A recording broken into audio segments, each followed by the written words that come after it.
section 2 on the war in Vietnam. This is about how U.S. involvement is going to grow over time. So, oops, that goes back to section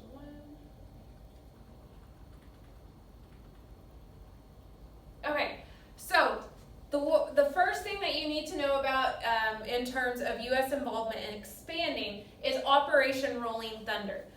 Okay, and this is going to start in March of 1965.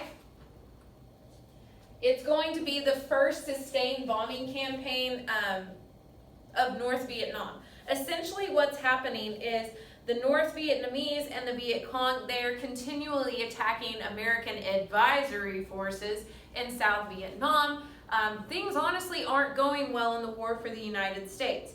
And so the United States, they pretty much decided that they need to Americanize the war effort. So what President Johnson decides to do is bomb the crap out of North Vietnam, essentially. We're going to drop, from March 1965 to October 1968, approximately 6 million tons of bombs on the enemies in North Vietnam. And that, I believe, is 3 times more tonnage dropped by all the combatants from World War II combined. Okay, so this is a huge bombing campaign. And you're going to need to know this guy's name. He'll be on your worksheet. William Westmoreland was the U.S. commander in North Vietnam, and him, in combination with Secretary of Defense McNamara, they said, listen, we have to have more Americans fighting if we want to win this war. So, as I said before, they're going to try to Americanize the war and go from an advisory position, because they weren't really advisors, they were actually fighting. But now Americans are going to go into full combat so that we can win this war. Okay? But the problem is, we're not just fighting the North Vietnamese in the north. We are fighting the Viet Cong in South Vietnam as well. And the problem with the Viet Cong, we don't know who they are, okay? Because during the day, they might pretend to be on our side, and then at night, they might ambush us and attack us. Oftentimes, they traveled light, they wore black pajamas, and they would dig holes in rice paddies, and then they just like pop up out of nowhere, and boom, they're attacking us. And we're like, what the crap, dude? I thought you were our ally. So we didn't know who was our friend and who was our enemy, and it made this a very difficult situation. So as part of this Operation Rolling Thunder, some of the things that we're going to do, we're going to drop Agent Orange. Excuse me, and that'll be on your worksheet as well. Agent Orange, it was essentially a herbicide that we dropped all over the jungles of North Vietnam, and this will be on the worksheet. Its purpose was to disrupt their supply chain. You know, kill all the forests and everything so they can't hide, and disrupt their supply chain so they can't get food and necessary things to where they need to go. The other thing that we did is we dropped napalm. Napalm was this jelly, gasoline-like substance that when it was dropped, it exploded, okay? And napalm caught a lot of the forests on fire, which, again, disrupted the food chain, or the food supply, but it was very dangerous. And Agent Orange, they actually found later that, you know, it could cause cancer, and it caused and created a lot of problems. Okay, but like I said, it did destroy some of the forests in South Vietnam. And then let's talk about Ho Chi Minh's strategy. Ho Chi Minh is the leader of North Vietnam, the communist who had been abroad for 30 years. And this will be on your worksheet. He compared his strategy to that of a tiger, okay? And he compared the United States to an elephant. You know, the elephant, it's a big, huge, powerful animal, but it's really not very stealthy, okay? If an elephant just started walking down Main Street here in Lindsay, we would all know about it, okay? And that's how the United States were. We were a powerful, strong, technologically advanced country, and here's North Vietnam. They're poor. They don't have the power that we do, but they're stealthy like a tiger. So basically, what he wanted to do is have, you know, the North Vietnamese and the Viet Cong, you know, they'd hide and they'd be all stealthy like roar, and they'd hide, and then they'd jump out onto the elephant and rip out some of its neck meat, and then they go and hide in the forest. And so here's the elephant. We're like, oh man, whoa, my neck. And we're like, what's going on? So then, here we go, lumbering through the forest again, big elephant, whoa. And then here comes the tiger,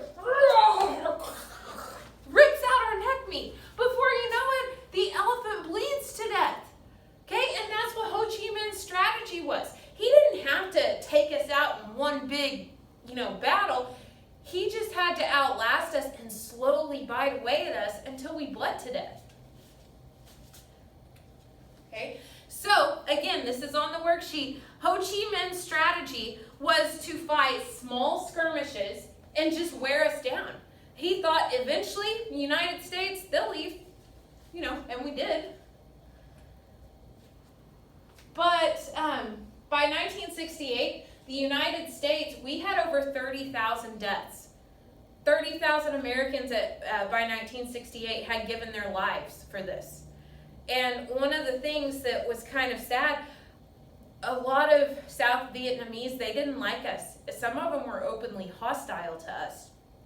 And so later we're going to see that morale starts to decline for American soldiers, because why do you want to die defending somebody who doesn't care, doesn't like you?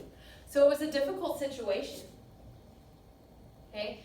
But eventually we have a stalemate. Nobody's winning.